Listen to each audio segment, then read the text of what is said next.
Well, you can't read the room if you're not in the room, right? Everyone is in the digital room. You know what I mean? Like, Hi, I'm Andy, and I'm Roger, and welcome to The Middle, where we try to have thoughtful conversations about awkward topics. on our search to find the middle.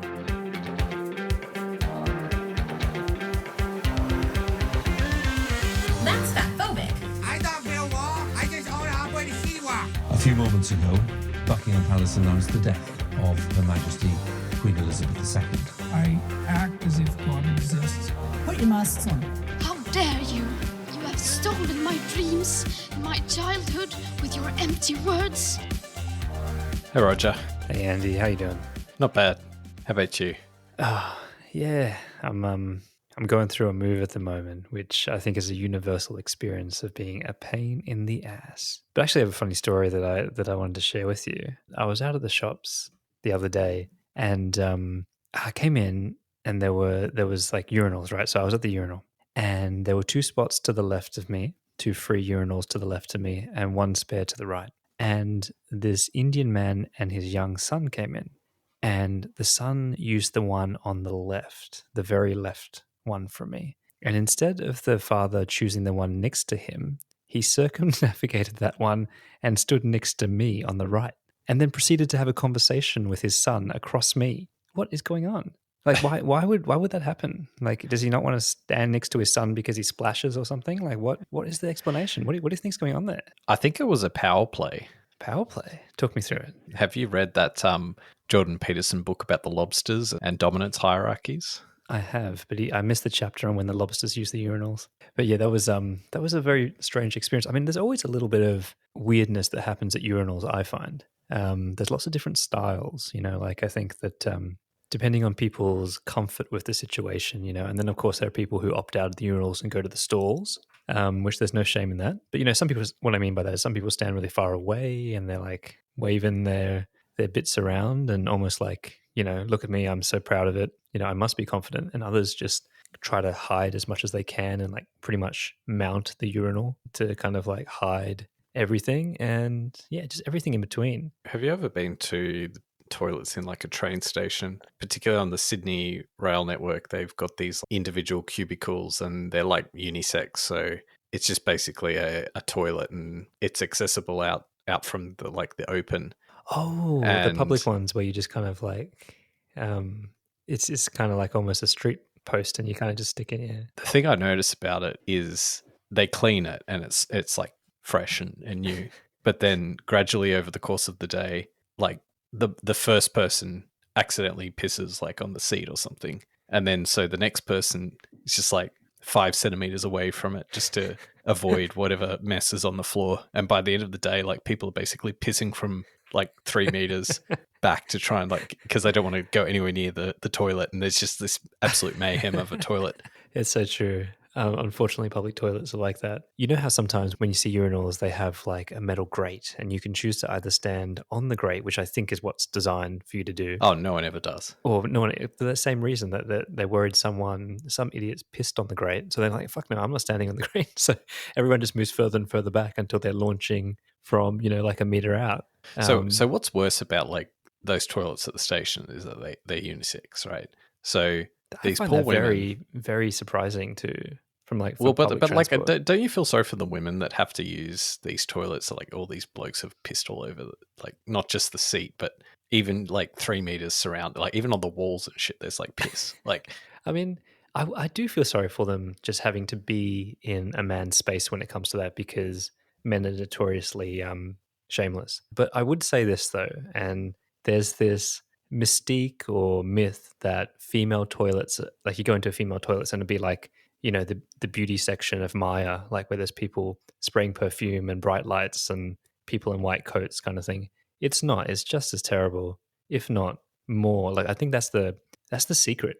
Women are actually filthy when it comes to their toilet spaces. And I actually remember this long-running, multi-month inquest in my office years ago. So if anyone's listening at work, no one that you know, wink, wink, where there was this thing happening in the female toilets and it got so bad that the female director at the time had to summon all the women on the floor together for a meeting to talk about how bad it was getting, and that there were being complaints that they made like feces smeared on the wall, snot smeared on the wall, different kind of like issues and stuff. And it became like this witch hunt where people, then all the women on the floor, out of preservation so that they wouldn't be, smeared, so to speak, with this crime, they turned on each other, and there was like a big witch hunt on, oh, I saw Samantha go to the toilet at 12:05 and she came out, and then I went in, and then I saw the poo on the wall, and it became this huge witch hunt. Then like the director was like, oh my god, this is just not helping the situation.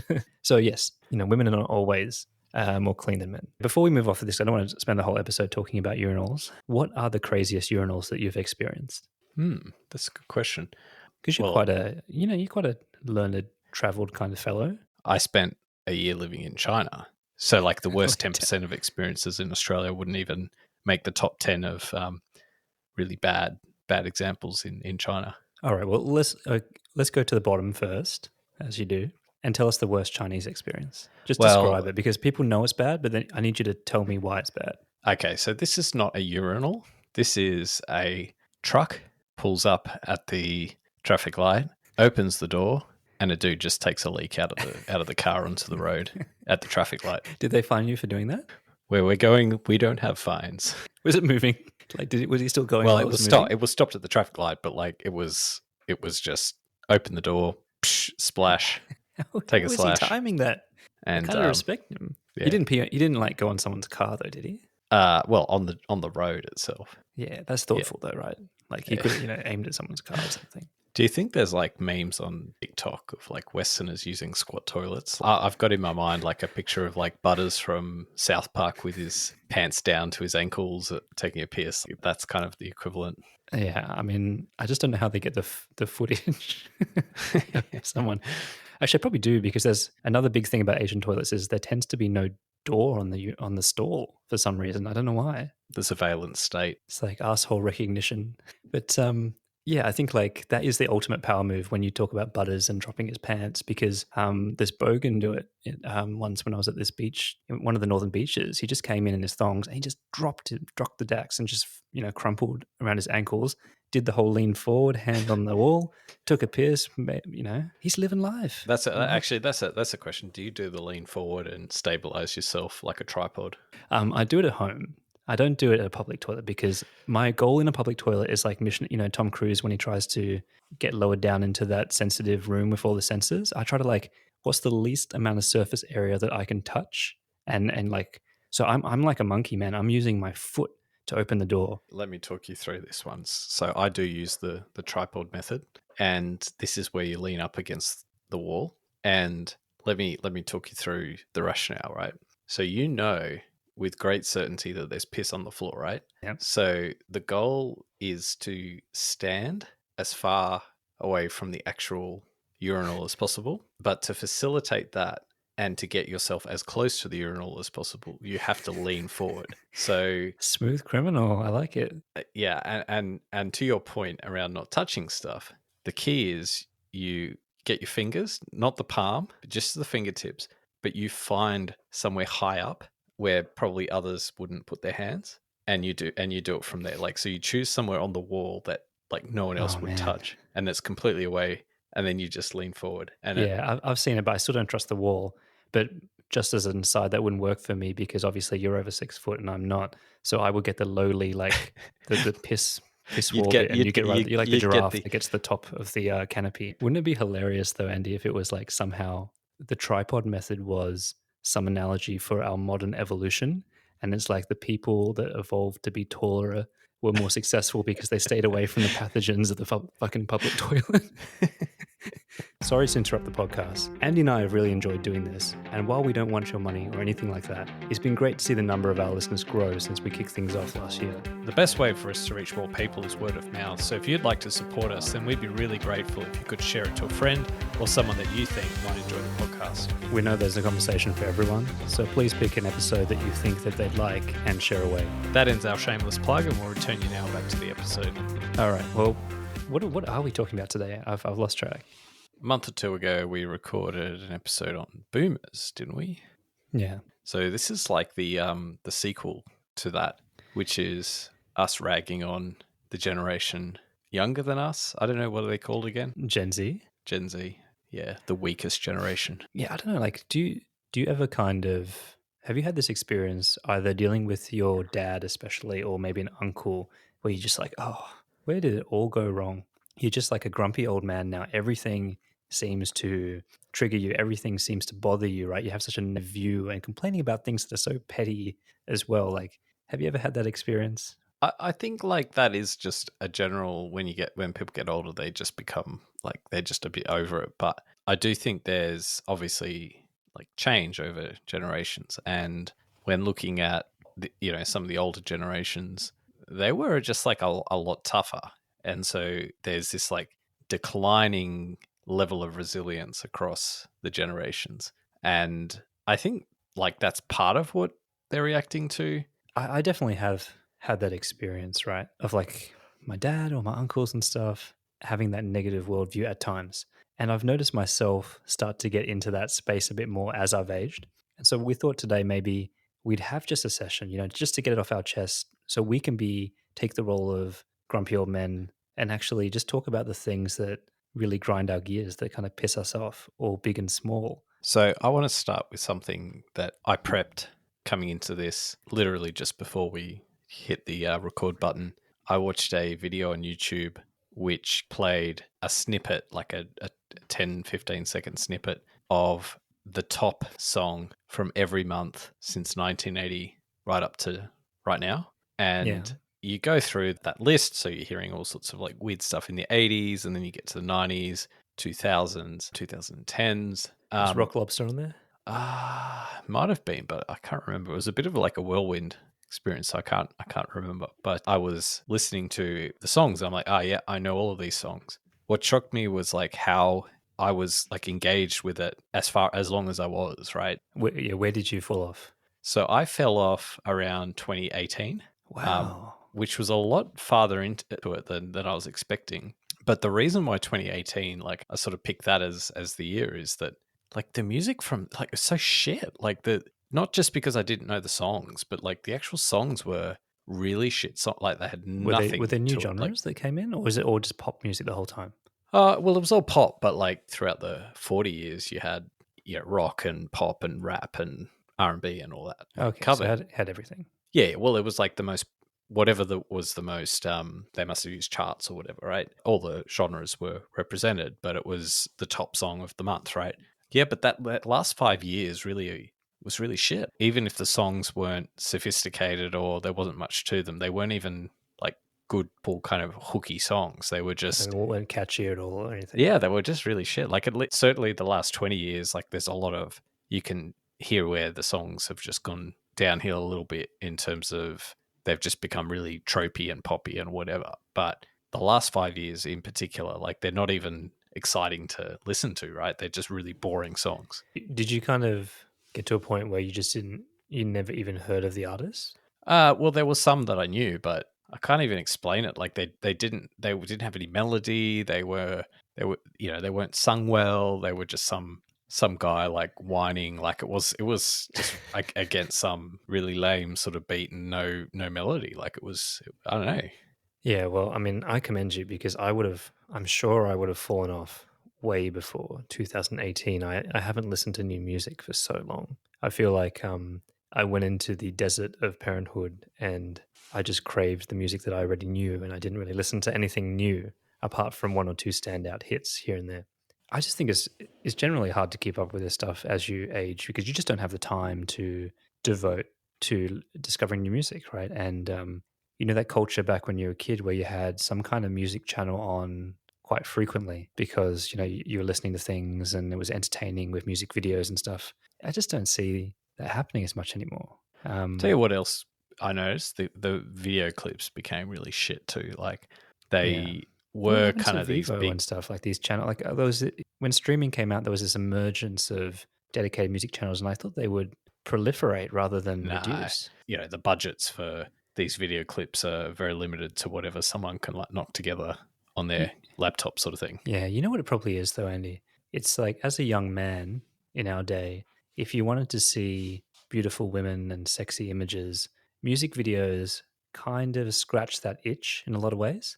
Like you could definitely see a few videos that were pretty scandalous and some bikini pics and some things like that. A horned up teenage boy watching Christina Aguilera's "Dirty," right?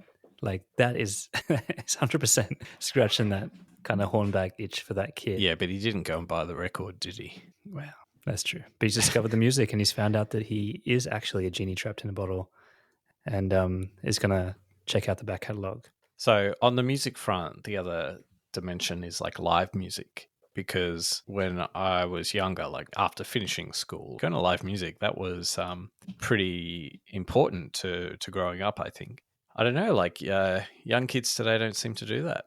Maybe it's the death of rock, maybe, do you think? Because I'm not saying that all live music is that, but for this appeal of this really like sex, drugs, and rock and roll, and the kind of coming of age of going to your first concert or first really crazy rock concert or something. It's probably more like electronic music, right? And Future and all those kind of festivals and things like that. This is the problem, right? If you make music in front of a computer in your dungeon at home, you're not really geared up to be a live artist, right? It's not something that has like a dimension to it that's interesting to watch live. Whereas, dude, there are tons of lasers and shit like that.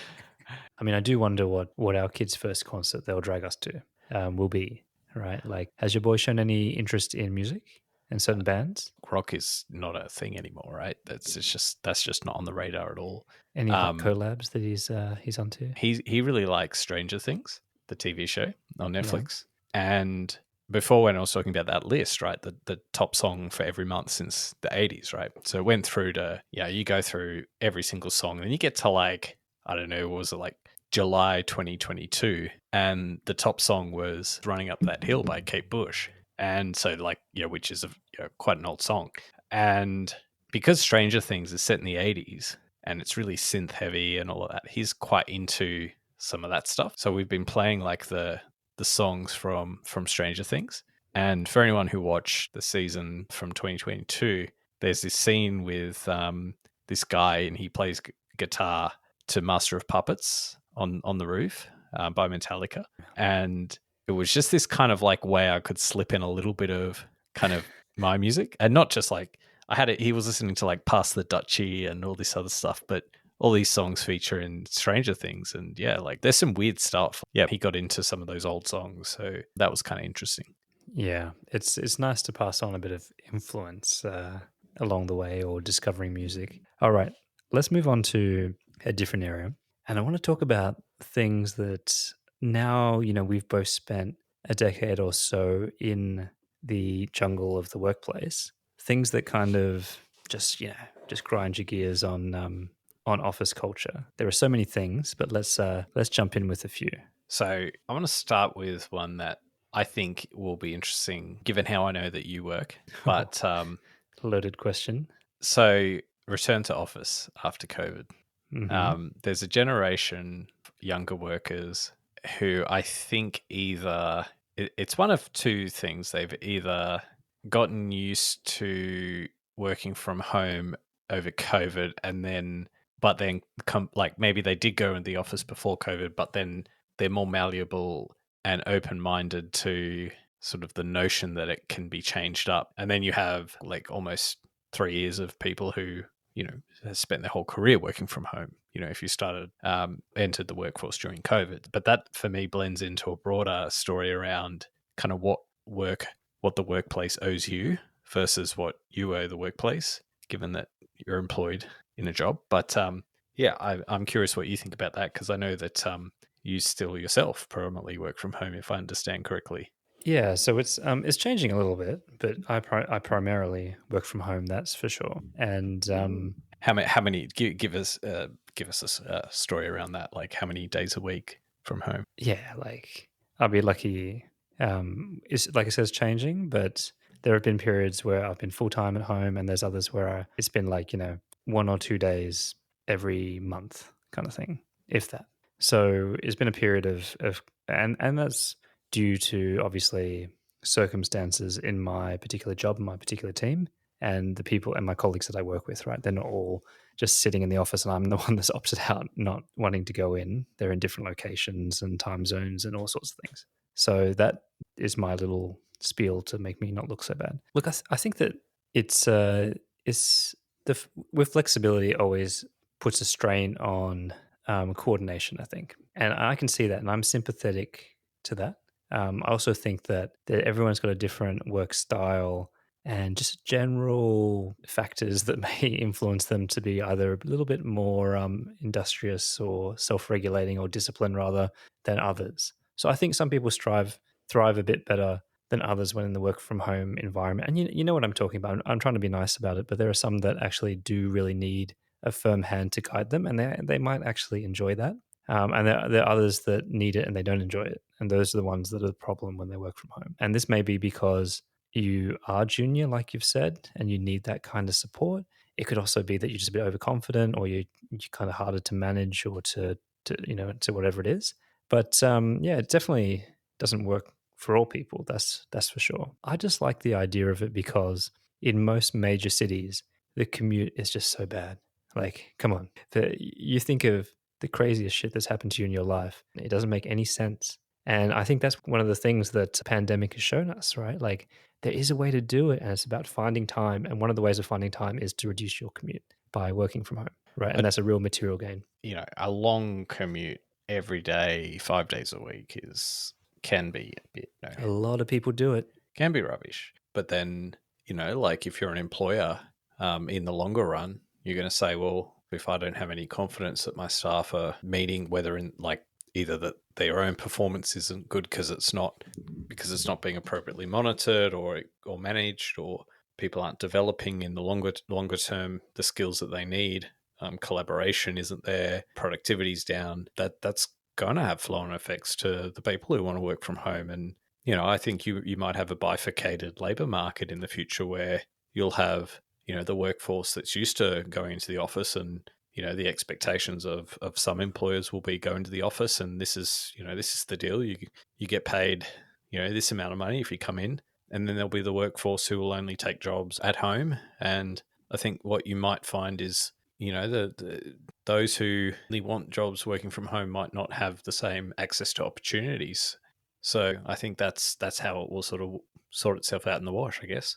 Yeah, big call. Well, it's happening already. Well, it's not happening now. Well, it in is. terms I of mean, there are different jobs outcomes. saying that, you need to come to the office, and if you don't want to come to the office, don't bother applying, right? No. I mean, that's not the same as you're saying that there'll be different, lesser opportunities for people that work from home primarily. Well, there is. I mean, there currently is, because if you want to work from home, if that's your preference, your life preference, then there are lots of jobs at the moment, probably most jobs, you can't apply for. They no longer work from home. Most offices have implemented some kind of partial return. They're not full-time return. I don't actually know of that many that have enforced full-time return. Well, not full-time 5 days a week, but 3 or 4 days, definitely. So if you're someone who doesn't want to do 3 or 4 days a week, you will be absolutely excluding yourself from opportunities in the labour market, because that's increasingly the expectation. And I'm sure some workplaces are still okay with it. Those will be the ones that might attract, that cohort of people who want to work from home. Everything that I'm hearing at the moment on this topic is that companies have reached out and said it's now policy that your teams come into the office a minimum of 2 days a week, between 2 and 3 days a week. And they're trying to kind of get each team to work out what suits them. And that's the general policy that's kind of in my industry in most of the capital cities, right? But what's really going on is that teams are not doing that. They're coming in sporadically for workshops, they're doing this, they're doing that, but they're definitely not meeting those milestones, and no one's enforcing them. And the reason they're doing that is because the people that are trying to enforce it all the way up the company benefit from the flexibility as well. I'm going to disprove you. How are you going to do that? If you just bear with me. All right, so I'm going to dispute what you've just said by saying that's actually not what's borne out in the data. So the data is, and I'm reading an article here from The Guardian, which says Sydney CBD is pretty much at 80% recovery in terms of number of people at any one time working in offices, and we don't think it'll get any higher. So definitely there's a reduction, but this is transport data. This is from the 13th of March, so it's earlier this year. But in terms of transport data, public transport data into Sydney CBDs, it's only 20% down from pre-COVID. So if you broadly translate that into what's the average sort of days in the office per week in a CBD, that's 4 days out of the 5. Now, I think there might be some distributional differences, that might pick up, people who work in a hospital, for example, are still probably 5 days a week and have always been 5 days a week. But I definitely think the story you've painted undersells. Well, Andy, I did say in my industry, I don't know anyone who's going in, even senior people that's going in more than, say, top line 3 days a week,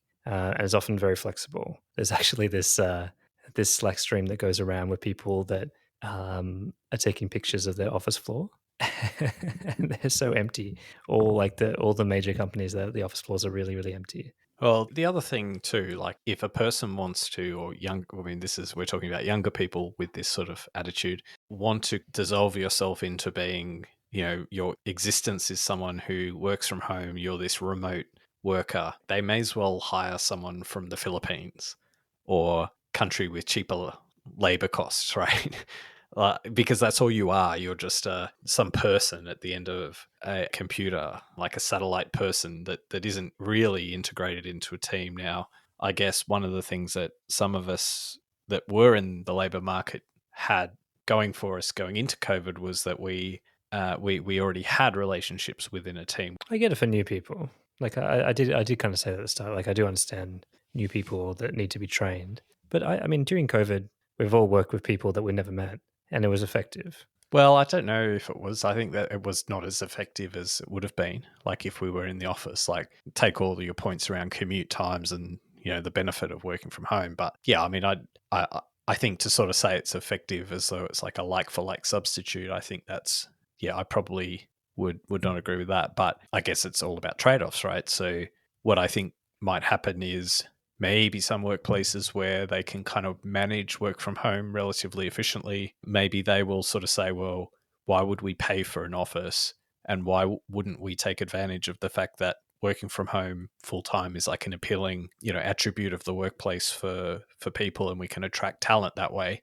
And why wouldn't they do that? But I think for most workplaces, those conditions don't exist, like for those workplaces to operate efficiently. And I think that we're people and we need sort of the full spectrum of ways that people engage to work effectively in the workplace. We thought we did, right? We're learning more things. Like I think it's a real challenge to the current styles of leadership, management, and organization, but that needs to evolve as well. If you kind of take the average sort of, typical job out there, it isn't quite like what you've said. Like I think the average typical job does need from its people a whole bunch of things which aren't clearly and immediately obvious, like things like judgment. Well, make them obvious. Pardon? Make them obvious. Like spend more time together. Like why can't you do that on a remote session? Well, but you can't. Like how like it doesn't work that way. Like things like judgment, right? Judgment is this black box thing that it's hard to put your finger on. Like you can't.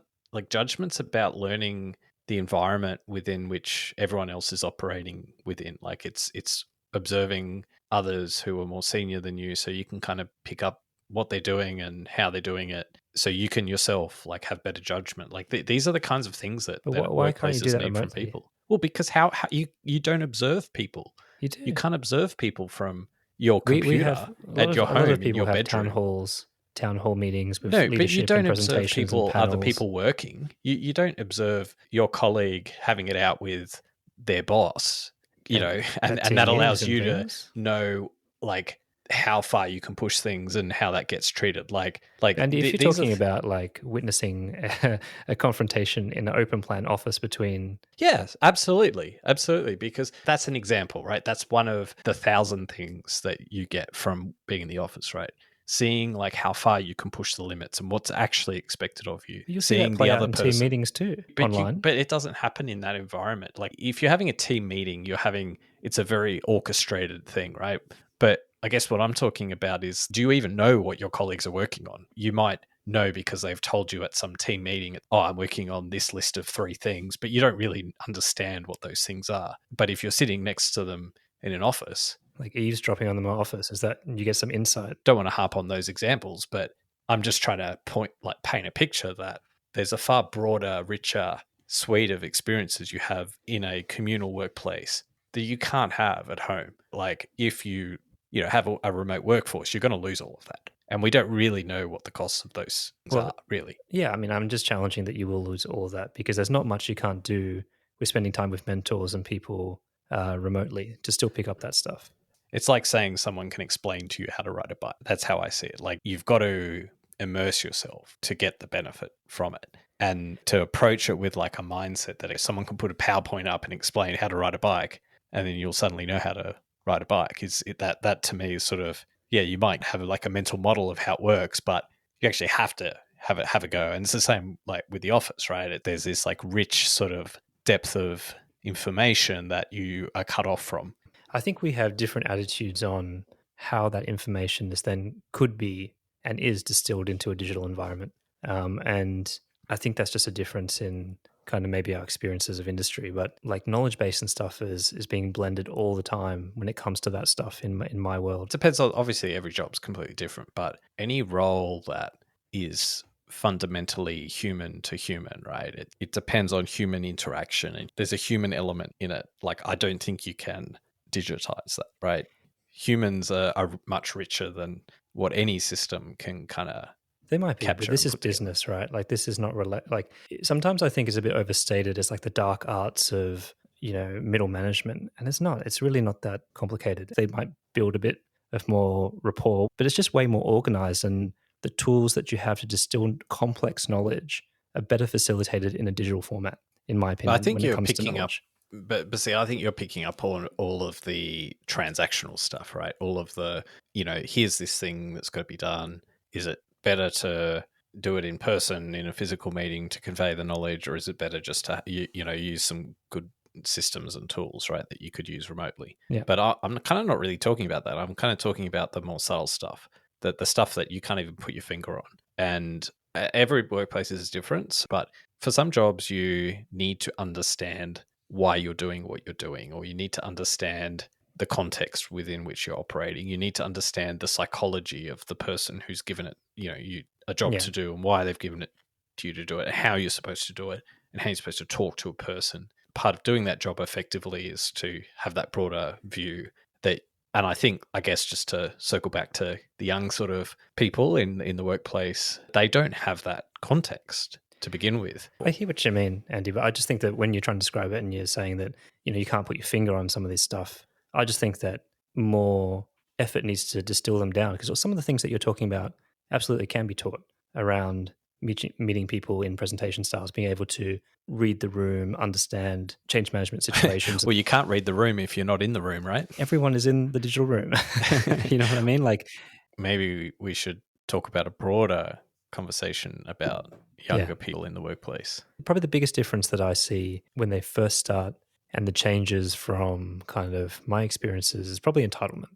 Now, I think that they know deep down that ambition and kind of pushing for accomplishments to rise through those early ranks needs active support. And I think they've been raised in an environment that sums up that kind of, if you don't ask, you don't get. And so they really, I think, are always pushing for that affirmation of their position in the company and their value in the company. And I think it consumes them, and it consumes way too much space in their early years. And I think in their mind is very much like, I need to just rise through these early ranks, get that out of the way, because I know I can do what some of my colleagues can do. It's just my age. And this is just some ageist bullshit. And I need to kind of quickly get there as fast as I can. And so that's kind of been my negative experiences with it. I don't know whether you've come across any of that behavior on your journeys, but I think that's how I would sum it up. I actually don't know if this is a change over time. Like, I think there's always been this sort of vibe of kind of young people nipping on the heels of whippersnippers. Yeah, like that's always been a thing. Like, one of the things that happens inevitably is, you have people who they're successful at university. They've been told their whole lives how great they are. they get their job and their dream job or whatever, and then they come in thinking of a certain sort of self-image of themselves, and they submit their first piece of work, and it comes back red line, marked up, changes, completely rewritten, and they're like, "What? I did like this amazing job. Like I was expecting them to like say how wonderful I was, and I get this document that's like basically all red." And yeah, just that kind of rejection of feedback. Like I don't think that's a new thing, but like you definitely can see a difference between those who take the feedback on board and those that like really get upset about it and maybe even reject the feedback. Yeah, I get that, but I do think that the entitlement moves up and the ambition moves up a little bit more. And people would say that about our generation as well, for sure.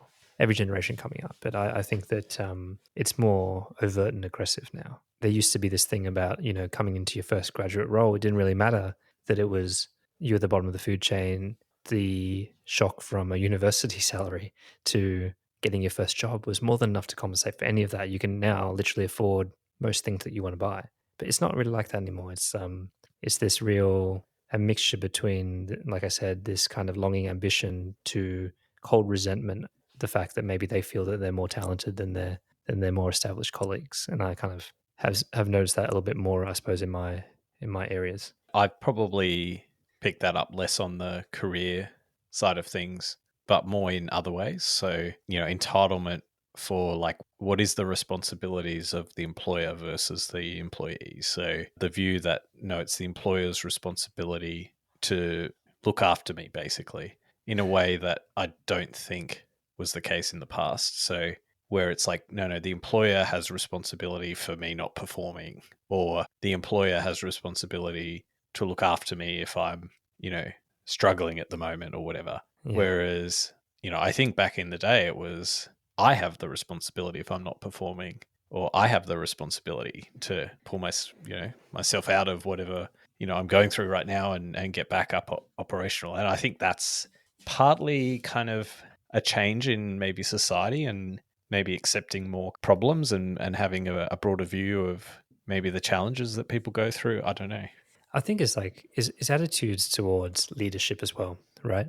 Like I see that change as well, right? So it's kind of in line with what you're saying. So I think that an old school approach to leadership would be more like a familiar, like a family approach to it, right? Like your boss is your dad, and he's like the man in charge, but he's also there to look after you. But he's more than within his rights to discipline you if he sees fit for whatever reason. But he does it because he loves you and all this kind of stuff, right? So I think it's like a change of this idea of what being a leader means to young people. It's like, it's not that you just get my respect and that you get to make all these captain calls and you have my admiration. It's actually, no, I need to feel like my middle manager, like I feel about Barack Obama. Like, you know what I mean?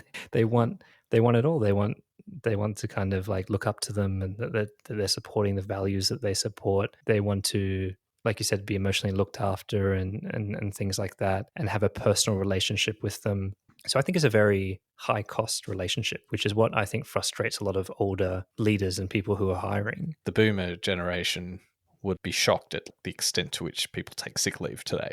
Yeah, my dog's anxious today. So they would go to work every single day. They could be the sickest they've ever been in their life, but they'll still rock up to work. Still answering emails from the surgery bed. They didn't have emails back in the day then. Boomers are still in the workforce. The other piece too, and this is like a big thing that's changed maybe in the last, I don't know if it's the last 10 years or 20 years or whenever, but certainly in comparing, kind of if you're a young person entering the workforce, you now have a lot more entitlements with respect to parental leave. And I think that has injected this sense that your employer also has obligations to you. So as someone who is looking after a family, and I think that's a good thing, but it does for some people when they go further than what the actual entitlements are and sort of then have this expectation of, well, can't expect me to do my job because like I've got kids, right? And I think that mindset does kind of creep in for some people. Yeah. But I mean, I see that Just on that point, though, I do see that in the older generation as well. It's more kind of a type of person that abuses all entitlements. We all know the type, right? And I think that there are people that are managing 1,000,001 health issues, both personally or for someone in a carer capacity, and it gets to the stage where you just don't even know. You don't even know how much is legitimate, what to feel, how to help. And it does get a bit tough. Sick dogs and all this kind of stuff, you know. My cat's got Yeah, acupuncture. I used to have someone, and their dog was anxious all the time and had a psychological, like a clinical issue with their anxiety, and was on meds. And let's just say a lot of leave was taken for canine care. Dog leave. I mean, You got to log it in the system differently. I think at the end of the day, you know, the whole having, you know, work. I mean, and this has changed because, you know, maybe 50 years ago, you didn't have like dual income households. So you just had one person looked after kids and all the household responsibilities, and one person went to work. But now you've got, you know, two people in the household going to work. So someone's got to do it, which means someone has to have some sort of ability to take the day off to look after kids or whatever if they need. All those expectations. Maybe we should now pivot to a broader conversation about resilience. So a hypothetical scenario for you: if our generation went to war with Gen Z, who would win? Like literally a war, troops, trenches, that kind of thing. Well, between Gen Y and Gen Z? Yeah. Z, sorry. Oh, definitely Gen Y. Definitely. But I think that would be... they'd be calling in sick every day on the trenches, wouldn't they? The They'd Norse would, they'd be complaining to their supervisor about. Well, you know what? I'm trying to kind of take a little bit of a framework with this, and I think, you know, wars are usually won by usually depend on two things, right? Resource and organization, right? So resource, Gen Y, tick. We're older, we have built up more resource, and we still remember lessons. We're still close enough to have lessons from older generations that perhaps have evaporated for Gen Z. And then second comes organization. So do we believe that millennials can organize themselves better than Gen Z? No, absolutely not. You don't think so? No, hell no, because for all the reasons we've discussed, they'd be wanting to dial in remotely from their bedroom. Well, no, I'm saying we, as in we're the Gen Ys. Yeah. Well, sorry, we would. Yeah. That's what I'm saying. Yeah. They'd want to fight the war on Zoom or something. But they could, for what they lack in physical presence, they can make up in cyberbullying. They'd be like, do you want to fill this poll out so we can rank the choices? Should we? Which weapon should we? Don't knock the poll. We need the poll. But they wouldn't have to worry about any kind of codecs or coded displays, because we can barely understand how they talk now anyway, right? So that would be an advantage for Gen Z.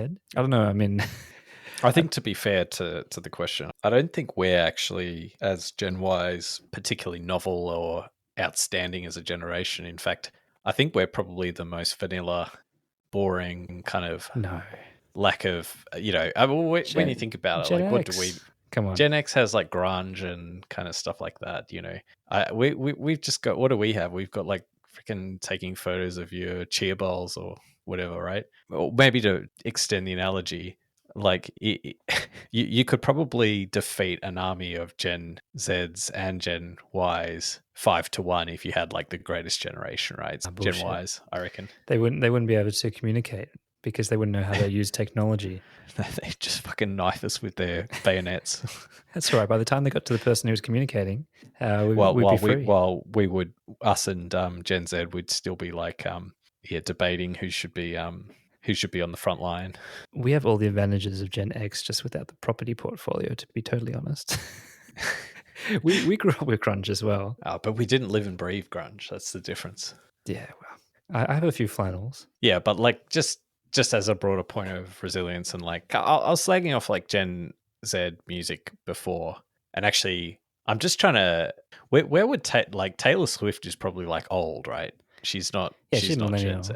Yeah, so she's 1989, right? Okay, right. So yeah, it's quite incredible when you think about it, because I always have this vision of her being this really young starlet or whatever. It's like Nikki Webster. She'll always be that tiny chick. Do you, actually, on that long video I watched of the, the number ones or whatever, it had like Miley Cyrus singing. I can't remember what the song was, but it Party in the was USA? yeah, probably, but it was like 2008. I was like, is she like, was that 15 years ago? Because like, it's still in my mind, like Miley Cyrus today is like this young kind of starlet or whatever, right? Yeah, it's like Hilary Duff. She's like frozen in time when she did that series. I'll tell you who's not frozen in time. Amanda Bynes, right? Ooh. So I think she was like mid 2000s or something. She was in some movies or whatever. Yeah, But she's like Lindsay Lohan, but like on steroids or maybe on harder drugs. I don't know. And she's like, full off the rails. yeah. Well, she was kind of always like a Lindsay Lohan light. No, but she's now like well overtaken Lindsay Lohan. She's made Lindsay Lohan look like Yeah, but doesn't she, like, before we go in too hard, I do think she does have some mental disorders that she's dealing with. True. But don't they all, like in reality? Like, let's be honest. The only difference between her and Lindsay Lohan is that she didn't get to find that Arabic billionaire to look after her. So What I was going to say about Taylor Swift and our younger generation not being like sufficiently resilient is, do you know that Taylor Swift song "Anti-Hero"? Do you know that one? yeah, I do. Yeah. So for anyone who's not familiar with that song, or less so the song, but probably more the video clip, this whole song's about her kind of maybe self-image and how she sort of sees herself and as like, a failure or whatever. Anyway, so there's this scene in the video clip where she stands on a set of scales and the scales read out fat, F-A-T, because like the whole theme is like, this is her like body image and all this sort of stuff, right? And it seems like a very sort of appropriate scene in the context of the video. And it caused this massive controversy because apparently that was like Fatphobic. that was not acceptable for Gen Z. Again, And I'm saying Gen Z because I don't think anyone else was complaining about it. it's progress of a kind, right? But it's obviously, there's collateral damage when you try to make strides in this, right? Well, it's just overreacting. Like let's call a spade a spade. You might be able to say that was not a good like editorial decision to include that, right? And you can say the film clip wasn't as good as it could be because of that scene, because it was a bit tacky or something, right? But to get up in arms about it as though it's so offensive, and if you're genuinely offended by that, or you genuinely find that triggers you in some kind of emotional way or causes you distress, then the way you've been brought up and the way you engage with society points to you not being very resilient, which is a weakness. It's not progress. That's us becoming weaker as a society if we can't, expose ourselves to a cartoonish video clip with someone standing on a scale and it's saying fat instead of a number, right? Well, two things come to mind. Number one, I thought you said that Gen Z do not watch music video clips. So how would they know about this in the first place? Well, and even more to the point, right? Like it's like confected outrage, right? Well, this is where I'm going, right? So number two, I do think it's the parents, right? And the virtue signaling that comes with it. That sometimes I think that where it probably started is a well-meaning mother that has or father that has caught on to an issue, perhaps they have personal impact for, that translate to something like, I can imagine a situation where, their child or whatever had called a fatty or some unacceptable language or hurtful language. And then they're now on a crusade to try to denormalize that language in media, right? Like, it's not that they're hurt and they're like crying on the floor, but they're now social warriors and they're fighting the good fight. And I think that's kind of how they might bend it. And, I'm not saying I believe in that angle, but I do think there's a part of it like that, right? In the same way that, Meghan Markle has the famous story of when she first became a feminist and she wrote into the ad of the dishwashing liquid, and it's like only the woman doing it, and they removed that. And that was a defining moment for her fight for equality, like it's a similar thing where they spin it and they don't say, I'm not fragile, I'm not being oversensitive, I'm fighting for change, I'm calling these bastards out. What do you think about that? Well, I mean, just as an aside, I think if it's that, then like they've chosen like the worst possible example of it, like where in the sense that she's drawing attention to that very same issue, right? In that, like, not feeling good enough or whatever. There will be some false positives, all right? But I think for people to have that attitude towards the language and the word, they have to come from a starting point that this is some sort of negative thing. When you take out all of the harshness of the world we live in, and again, like, I mean, I said before, like, you could judge it as a poor editorial decision or whatever, but like, of all the harshness in the world that we live in, it's like, you know, like, people, especially young people, are like this notion that, like, kids are anti-fragile, and young people and humans, we're anti-fragile. So we thrive off being challenged, and if we're not challenged, you know, we don't build up any resilience to maybe things which are a bit more problematic. We've got no defenses for them because we can't even handle watching a video clip Yeah. with someone saying fat on it. So what happens if someone actually calls you fat? Like, what defenses do you have? So taking all of those rough edges out of life, I think is you can't not a good tactic. You can't wrap your kids in cotton wool, that's for sure. But then again, like, I do not believe that what doesn't kill you makes you stronger.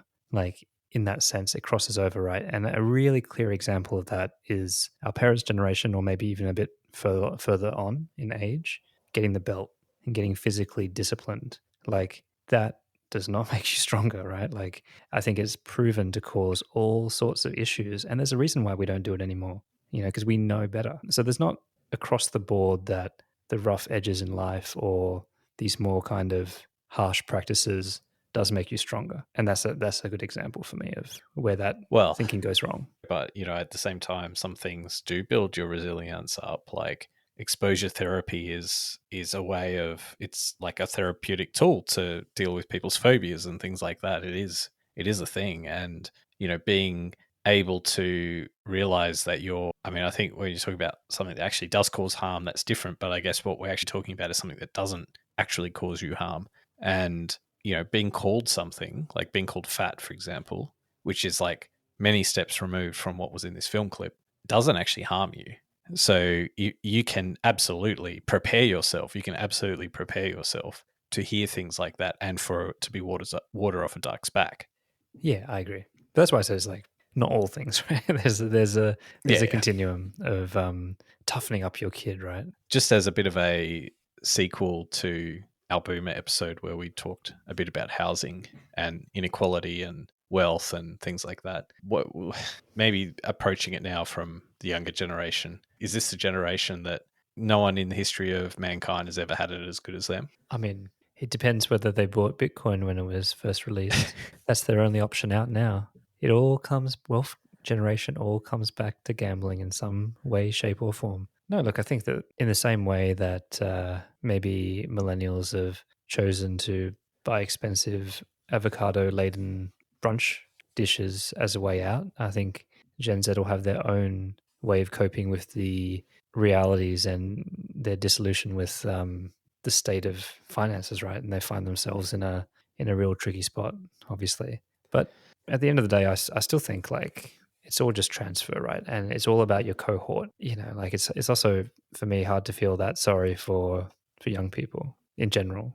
Like as you get older, like I don't really spend too much time worrying about it because they're smarter than they've ever been. So I want to unpack one aspect of it, which is recently, you know, it's been framed as like a rental crisis, right? You know, few rental properties and rents have gone up, and it's framed as this really bad thing affecting young people. Do you know how much my fucking mortgage bill's gone up in the last like 6 to 9 months? Like, fuck off with your rental crisis bullshit. This is awkward because I'm a renter. That's why I brought it up. Hey, I'm just nothing like a bit of eat. I'm just transitioning right now, okay? But like, this is an interesting kind of dynamic, right? Because objectively speaking, on some metrics, young people coming of age now, or that, you know, are in the workforce now, they will like never had it easier, right? And that's true in some dimensions, but in some other dimensions, it's sort of not true. Like getting into the housing market and explain the first point. Like for what do you mean by that? Well, their labor incomes are high. Like, I mean, the things that their purchasing power, that they have, it's high. Like, it's higher than any other generation before them. And not only that, but they also encounter very low unemployment rates as well. So it shouldn't be any challenge getting a job. But you just said the music sucks. Well, but they don't know it, so that's like even better. So they're even better off because they don't even know their music sucks. Plus, they can also listen to our really good music. Yeah, and half of them are bisexual too, so their mating possibilities have doubled, possibly even tripled when you throw in the other situations. What about skipping back to the workplace? Have you noticed this thing where they put their pronouns on their signature, their email signature? Yeah. Like, do you do that? I don't do it because I just I don't. You just couldn't put yourself to do something so crazy. I can't. Something so. Man, I just got over the whole rainbow thing on my signature. Now you want this too soon, all right? No, but in all seriousness, we're quite a conservative company, I believe, that's trying to really hard to try to not be known as so conservative. But as a result, there's a stark difference between the younger employees who choose to have pronouns clearly displayed on their email signatures and things like that, or profiles, than kind of the older generation, because it's not a company policy like it is in some Silicon Valley tech houses and things like that. But it's gaining popularity. I've never heard anyone introduce themselves at any of my kind of day-to-day meetings, though. It hasn't penetrated that part of my day yet, in the same way like a welcome to country might have.